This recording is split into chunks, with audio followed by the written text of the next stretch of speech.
Porque democracia, acima de tudo, só para relembrar as pessoas, o povo é soberano. Então, esse poder moderador, que a gente fala, né, de 1824, que era feito num Estado absolutista, onde tinha um imperador, que era feito para que aquele imperador ele não perdesse poderes, inocentemente a gente compara o imperador à figura do Bolsonaro, né? Porque até nisso eu acho que existe uma comparação razoável, porque percebe-se ambas pessoas, aí estou falando de pessoas e não de forma de governo, a intenção de melhorar o Brasil de algum jeito. Então é por isso que acho que as pessoas fazem isso. Só que ali ele tinha esse poder moderador justamente para ele conseguir interferir em todos os outros poderes, certo? E aí, né, quando surge a figura dos militares, a nossa Constituição, ela não deixa dúvida. O militar ele pode participar de qualquer coisa política por meio das eleições, né? Então, hoje, o Exército, as Forças Armadas brasileiras, ela não... Até injusto fazer isso com os militares, porque não é o que a Constituição prevê, a não ser que se mude as coisas. Mas os militares não têm esse papel político. Então, essa cobrança, comandante, que a gente vê, mas permitiram, mas não fizeram nada, mas não sei o quê. Se a gente pensar que a cabeça de um militar é alguém que cumpre normas, que é o famoso positivismo, e aqui eu não estou falando mal, não. Que é, né, eu entendo assim, uma cabeça de eu sou legalista. Então, para mim, o que está na lei é o que deveria valer. Né? Então, é assim também que entende os militares. Isso aqui está falando que foi assim, a construção foi assim, então vamos fazer isso. O ideal seria que nós tivéssemos um equilíbrio um pouco melhor e esses check and balance funcionassem.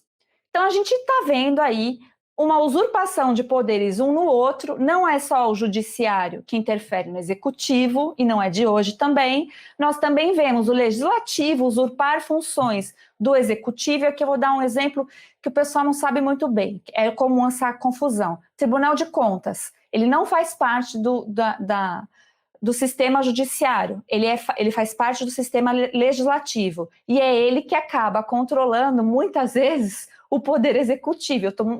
Não estou só falando do presidente da República, que eu estou falando, por exemplo, até na ausência aqui da pandemia, cadê o Tribunal de Contas dos estados? Quando ele precisa atuar, ele não atua. Exatamente. Né? Então, a gente vê que essa função é uma função legislativa, mas que ela corrompe, ou para o bem ou para o mal, o poder executivo. Então, o que está havendo de verdade? Se a gente olhar assim, sem falar muitas coisas, qualquer um do povo consegue olhar, falar, tem gente super poderosa.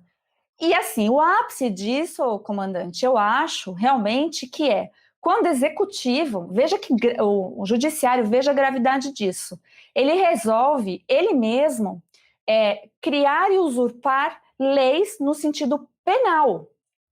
Isso é muito complicado, porque quando a gente vê que um poder, que é o judiciário, está usurpando a função, que seria do legislativo, de criar normas para as pessoas serem punidas na forma penal, e ele faz isso, e aqui o exemplo mais recente são os 2 inquéritos ali, criando tipos que não estão no nosso Código Penal, como, por exemplo, falar, como dar opinião, aí o negócio realmente saiu do controle. Eles bagunçaram completamente, né? O Estado de Direito. Essa bagunça já é antidemocrática. Essa bagunça já nos mostra que o golpe já foi concretizado.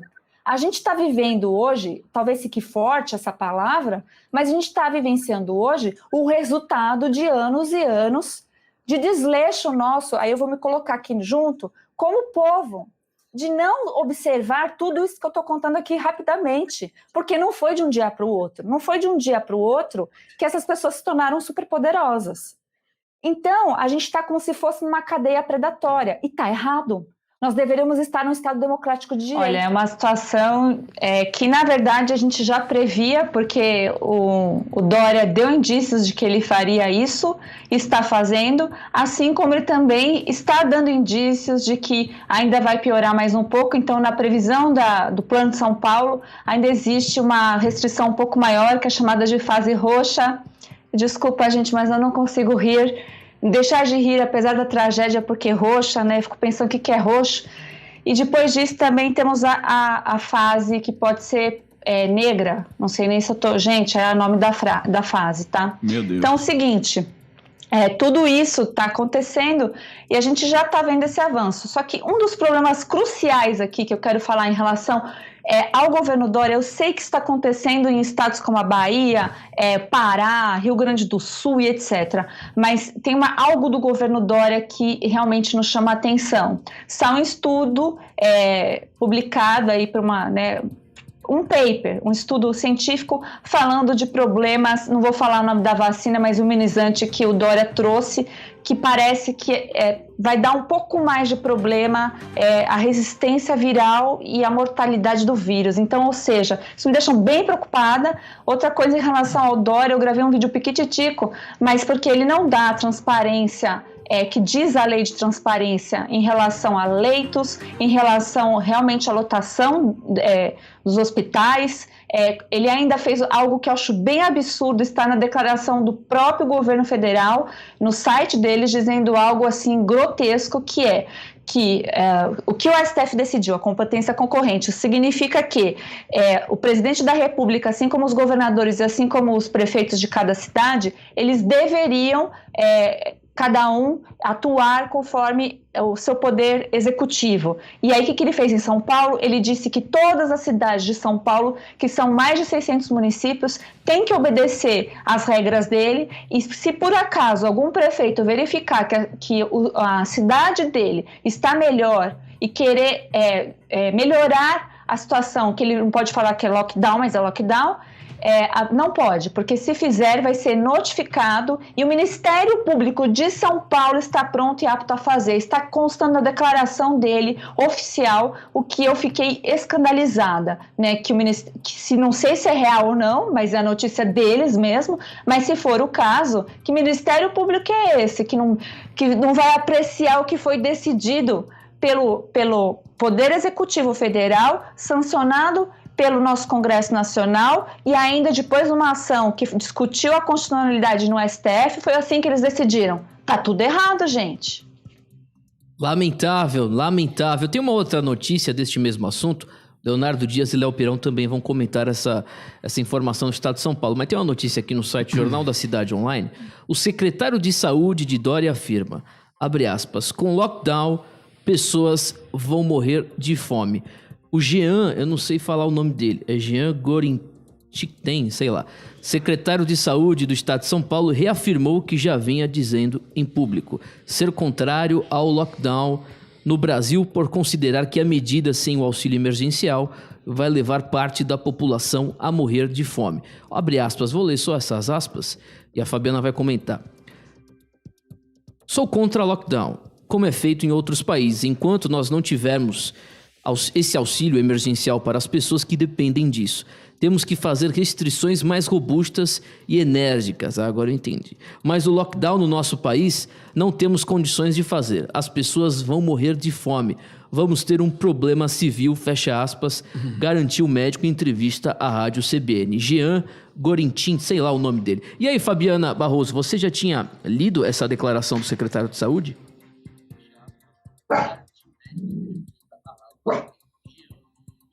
Um delay.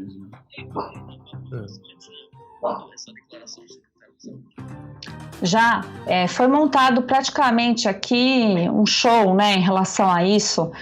Aí que fica tanta competência para fazer um drama, porque assim, por mais que seja dramática a situação, é muito problemático a gente ver que um governo do Estado que se diz tão competente, tão sério, que trata assim as pessoas com teor e uma voz até um pouco ditatorial, ser despreparado para coisas tão simples. Então, assim, acho que o maior objetivo de um governante nessa hora não pode passar por outra coisa na cabeça, alguém que tenha realmente a vontade de fazer bem ao próximo e cumprir o que ele estabelecido no mandato, do que ele informar a população. e não vir com esse tom de dramaticidade para as coisas, porque isso não ajuda. Aliás, para o paulista e paulistano, isso é péssimo. Isso é péssimo. Não é à toa que anos e anos aqui se elegeu o PSDB, que é aquela coisa prudente. Isso não é prudência. Isso realmente foge do script, do que a gente tem entendimento como é o correto. O que eles têm que... Volto a falar, eu preciso bater nesse ponto, porque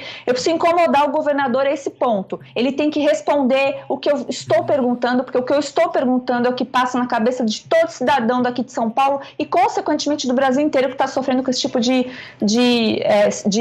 decreto. Eles têm que responder quantidade de leito específico do hospital municipal e do hospital estadual, porque lembra aqui que as pessoas não costumam sofrer somente das coisas advindas dessa pandemia, mas, por exemplo, infelizmente, se alguém vem infartar, você faz o quê? Vai para onde? Né? Se estão dizendo que tem fila de espera nas UTIs. Nós queremos saber a realidade, e não vem com proporção, não. É assim, 10 leitos em tal cidade, 2 leitos em outra cidade. Isso é uma coisa. A outra coisa, cadê a transparência da verba federal que foi aplicada em cada estado? Exato. Porque foi despendido um dinheiro federal e não foi pouco.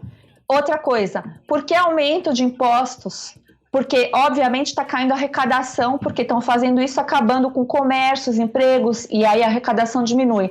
Mas aí o aumento do salário dele majora. Outra coisa que é bem grave aqui no estado de São Paulo, que o Dória não faz. Cadê a transparência do contrato com a Sinovac, Butantan e China? E eu estou falando desses 3 entes, pode ser que eu esteja falando uma grande bobeira, mas justamente porque não há transparência, se trata de contrato público, ele é obrigado por lei. Então, se o Ministério Público quer fazer um bom trabalho, já fica a dica por começar por aí, né? Porque o cidadão de bem aqui está cansado. Além de estar ficando com medo em relação à doença que está aí, ainda a gente está passando essa situação de ter que brigar com governantes que não conseguem entender que a população vai passar fome também. Então, temos 2 problemas gravíssimos. Uma amizade muito saudável. Então, o pessoal aí da direita que às vezes fica achando que existe sim, né? Existe muito ego, mas existe também uma amizade verdadeira e até o mesmo propósito, né? A mesma busca de um Brasil melhor. Então, eu estou aqui na luta também, mas eu me sinto super honrada de tê-los como amigos e de fazer parte. E, assim, é uma grande vitória. Quando o Terça conseguiu reverter a decisão na justiça e, né, conseguir essa vitória sobre a Google, foi algo, assim, espetacular, porque também, para nós, juristas, né, que eu estou me colocando como advogada, obviamente abre um precedente, torna uma jurisprudência, mas eu também queria contar a vocês que desde 2016 já existem decisões favoráveis para quem judicializa questões. Principalmente o Facebook foi o primeiro que começou essas coisas. Então já tem condenações, eu falei ontem numa live que eu fiz, mas já tem condenação que atingiu até R$500 mil por um canal que foi tolhido, né, que foi derrubado do Facebook, e foi entendido pela condenação que o R$500 mil era para suprir ali a perdas e danos e os lucros cessantes do canal. Existem também outras ações que já tiveram êxito, sim. Então, aquela história, sabe, o pessoal fala, não judicializa. Não, tem que judicializar, tá? Tem muita coisa aí, e essa pressão toda é uma das vias, né, Ítalo? Não é somente essa via. Então, não é a única solução, mas às vezes ela demora, mas ela chega. Então, eu fui até para perguntar para outros colegas e realmente existem muitas decisões favoráveis. E no meu caso, obviamente, além das questões administrativas do próprio YouTube, eu também vou judicializar, porque eu não aceito terem falado para mim que eu cometi bullying, né, no primeiro alerta, e no segundo que eu tenha violado o censo médico, sendo que, na verdade, o vídeo em questão, eu estava falando do contrato, eu chamei de vacina, porque eu estava falando do contrato do Dória, a ausência de transparência do contrato do Dória conosco, né? Era dinheiro público, então por isso China e vacina.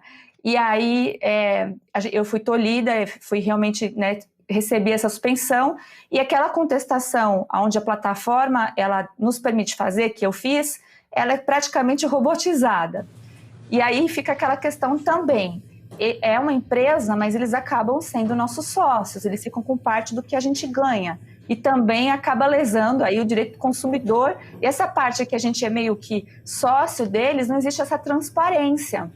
Então, eu tenho várias perguntas para a plataforma YouTube para me adequar melhor ao conteúdo, e aquelas perguntas e respostas padronizadas não atendem os meus questionamentos. E aí eu sou especialista em compliance. Como é que pode uma plataforma não adequar as perguntas de um produtor de conteúdo? Eu não estou falando só em relação a mim. Eu sei que muita gente acontece o mesmo, né? Então, assim, para ser justo, primeiro, assim, eles não podem ser editores de conteúdo. Isso viola as duas legislações que eu disse, né?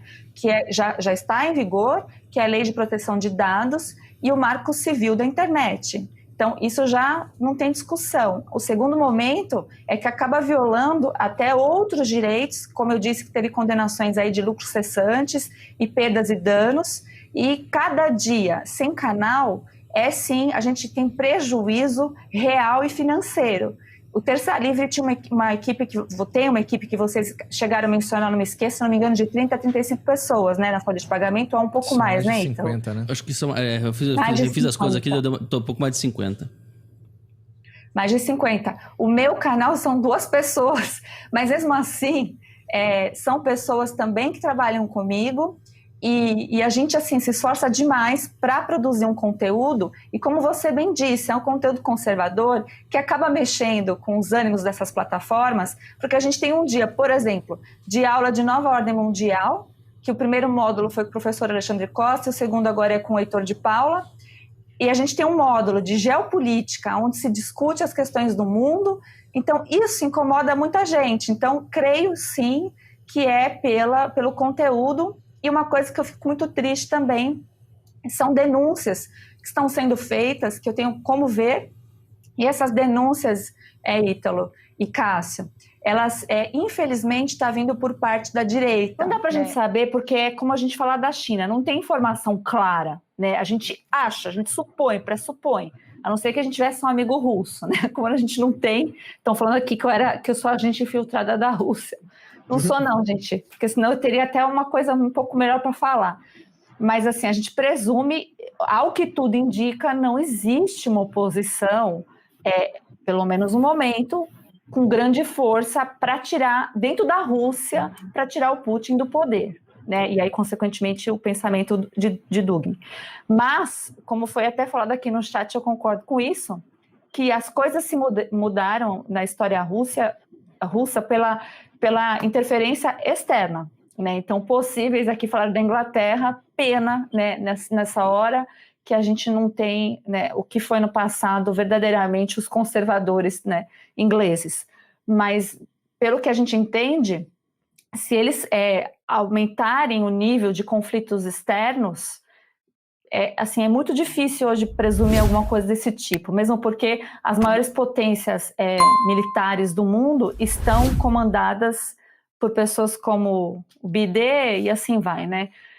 Então, é uma incógnita, mas eu acho que dentro da Rússia, olhando aqui de fora, fazendo essa observação, eu realmente não enxergo. Parece que pode ser que o povo tem uma parte lá, não sei se isso ocorre, porque a Rússia é imensa, que olha para tudo isso e fala, não, peraí, isso aqui tá demais. E o que tem, eu acho que é aquela coisa meio fake, sabe? Aquele teatrão das tesouras mesmo, como a gente vê aqui às vezes no Brasil, né? É só para se tiverem que tirar já tem outro para substituir, mas é só uma troca ali de poderes e não vai mudar nada para o povo. E aí o Lucas pontuou bem, né? Tipo, democracia... Mesmo porque a gente está no momento de revisão, né, histórica da democracia nos países ocidentais. Sim, criaram-se grupos e divisões ali. E chegou uma época que eu era atacada pelas 2 divisões.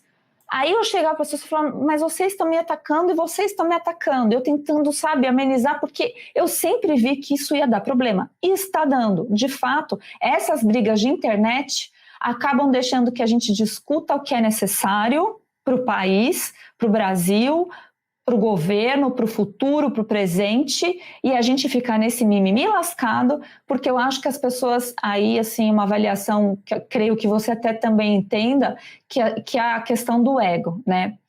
E assim, projetos individuais todos nós temos, não dá para ser hipócrita, né? Eu tenho o meu canal, você tem o seu, você desenvolve o seu trabalho, eu vou desenvolver minhas aulas, cada um na sua área, um agregando o outro, né? Os militares estão lá fazendo, assim, vamos andar todos juntos, o Olavo está produzindo, cada um anda, a gente vai sempre andar junto.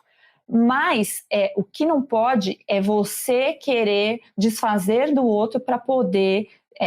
isso eu não sou a favor, e também eu não sou a favor do famoso clickbait, que é aquele pessoal que faz sensacionalismo só para chamar inscritos, mas esse é o meu perfil. E eu não vou criticar quem faça. Se você faz, ok, mas eu estou falando de mim, né? Estou falando como eu trabalho. Eu não consigo fazer isso. Então, é mais ou menos isso. E aí, em relação, até para voltar aqui, para não ficar sem coerência, como o meu vídeo que caiu do YouTube é um vídeo de 3 meses atrás, e é pela própria experiência sua, e que nem o Renato Barros, foi um outro fofo, fez a mesma coisa, me ligou, conversou comigo, também falou do que aconteceu com ele. Olha, a gente vai juntando todo mundo, né? O Alan dos Santos abriu oportunidade, eu vi que você foi no terça ontem à noite, eu fui no terça de manhã. Então, assim, a gente vai criando uma rede de amizades, que hora a gente vai discordar da pessoa, hora a gente sai concordando e discordando, mas assim... O bom princípio da amizade nós temos, e quando temos um problema muito pontual, quando dá, a gente pega o telefone e desfaz o mimimi no particular, gente. Essas brigas de internet é desnecessária, né? Eu participei, tu não sabe, da Super Live, e ali eu tive um problema pontual, e assim, eu fui muito zoada na época, mas porque justamente eu discordei e de uma pessoa que, né, eu não falo de pessoas mais, mas assim, para vocês entenderem, eu fui zoada, mas eu fui a pessoa que discordei, mas eu tenho que pegar a parte boa, e dali saíram grandes amigos, entre eles o Silvio, o Bernardo e o próprio Alan. E assim, a gente discorda, a gente concorda, entende? O Bolsonaro é negacionista? Só se ele quis... Não, Bolsonaro é negacionista, vamos ver, ele nega o comunismo, umas coisas assim, aí sim, depende da adaptação da palavra, né, porque a esquerda adora uma semântica maluca, assim, é uma coisa maluca isso, né. Bolsonaro nunca negou nada, nunca negou também, inclusive, o problema, né, desse vírus. Até ontem, na live dele, ele falou que ele está indo buscar uma solução lá em Israel, mais uma, né, de um remédio também agindo em todas as frentes. Se ele fosse negacionista, ele ia falar, isso aí não existe, não vou buscar remédio algum em nenhum lugar. Não orna, né, com a realidade. O Bruno Reis tá viajando. Eu falei, inclusive, aqui no programa agora há pouco, que negacionistas são eles, viu, Fabiana? Eles que negam o tratamento precoce. Imagine aí quantas e quantas pessoas morreram por não terem acesso ao tratamento precoce. O que você acha, Fabiana? Eu não acho, disso eu tenho certeza, né? Porque os médicos afirmam isso mesmo. Aquela primeira orientação do Mandetta trouxe consequências para a vida das pessoas e consequências graves, né? Para os familiares que perderam pessoas, e a ausência do tratamento, porque assim, eu conheço de tudo, eu conheço, infelizmente, né? Pessoas que faleceram e pessoas que foram recuperadas. E as que foram recuperadas geralmente têm uma história de tratamento precoce. E assim, qualquer doença, quanto antes tratar, melhor. Então não é que essa seja uma exceção. Uma agenda globalista de querer colocar, mas é uma coisa bem louca, mas está acontecendo, né? De governos supranacionais, que é no sentido que você mencionou, o governo da bandeirinha vermelha, que tem aquelas estrelinhas douradas, né? Que está tentando fazer no mundo inteiro, são os tais imperialistas. Então, é real isso também, está acontecendo, não é teoria da conspiração, a gente está vendo isso. Eu até chamei a atenção hoje, que alguém fez um tweet, eu também comentei, e falaram, se vierem com esse negócio de pôr chip, sei lá, eu apelo e vou, sei lá, um lugar popular. Eu falei, bom, aqui na 25 de março não adianta, porque antes que era dominado por libanês, turcos, árabes, hoje é dominado totalmente, exatamente, então assim, a gente nem mais isso tem. Então, não é que eles estão só nas grandes estruturas, eles não compraram só, porque o pessoal fala muito isso, eu sei que sim, mas em São Paulo eles compraram comércio, casas, imóveis, tudo. Está tudo na mão deles. Bom, então, o negócio não está brincadeira.